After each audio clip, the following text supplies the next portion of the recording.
તો મિત્રો ડેમોની તમે જે રીલ્સ હોય છે નેમ આર્ટવાળી, તો આ રીલ્સ બનાવવા માટે તમારે એક પ્રોજેક્ટ લેવાનો છે. પ્રોજેક્ટ લેવા માટે તમારે જવાનું છે ગૂગલની અંદર. રેડી, ગૂગલમાં આવી તમે સર્ચ કરશો અલ્પેશ ક્રિએશન 01, તો નીચે તમને આ સાઇટ છે તે જોવા મળે છે. એટલે લખ્યું છે અલ્પેશ ક્રિએશન 01, એના પર ક્લિક કરી દેવાનું છે. ક્લિક કરશો તો આ પ્રમાણે તમારી પાસે ખુલીને આવશે. અહીંયા તમને સર્ચનું આઇકન દેખાઈ દેશે, એના પર ક્લિક કરી કોડ લખવાનો છે 1077 લખશો. નીચે તમારે ટાઇટલ કોડ થંબનેલ દેખાઈ રહી છે, આના પર ક્લિક કરી દો. ક્લિક કરશો એટલે પોસ્ટ ખુલીને આવી જશે. આના ઉપરની તરફ કરી નીચે જવાનું છે. નીચે આવશો તમને આગળ લખેલું જોવા મળે છે ફૂલ પ્રોજેક્ટ, એના પર ક્લિક કરી દો. તમારી પાસે જે નેમ આર્ટવાળો જે ફૂલ પ્રોજેક્ટ છે એડ થઈને આવશે. બસ એકવાર પ્રોજેક્ટને એડ કરી લો તો ખાલી તમારું નામ લખીને વિડીયો બનાવી શકશો. અને દરરોજ આવી રીતે ફૂલ પ્રોજેક્ટ માટે બસ નાની રિક્વેસ્ટ છે, ચેનલને સબસ્ક્રાઇબ કરી ચેનલ સાથે જરૂરથી જોડાઈ દેજો.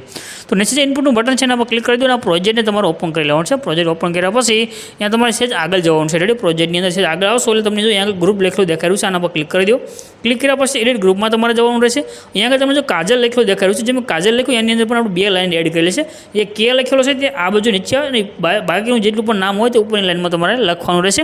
તો જે કે લખ્યું એના પર ક્લિક કરી આપણે અહીંથી આને ડિલીટ કરી દઈશું. અહીંયા આગળ આપણે આપણું નામ લખી દઈશું. તો અહીંથી એ લખી દઈશું આગળ અને રાઈટ નાખ પર ગુજરાતીમાં પણ તમે લખી શકો છો. રેડી, આ રીતે તમારે જે પણ નામ લખવું હોય તે નામ તમારે ખાલી આગળ ટાઈપ કરી દેવાનું છે. રેડી,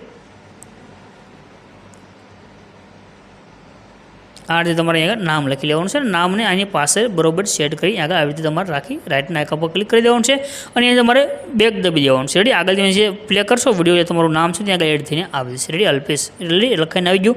નીચે તમને આગળ લખ્યું દેખાડ્યું છે ડિઝાઇન બાય અલ્પેશ ક્રિએશન, તો તમે આગળ લખી છે આ લાઈન, એના પર ક્લિક કરી એડિટ ટેક્સ્ટમાંથી ચેન્જ કરી શકશો.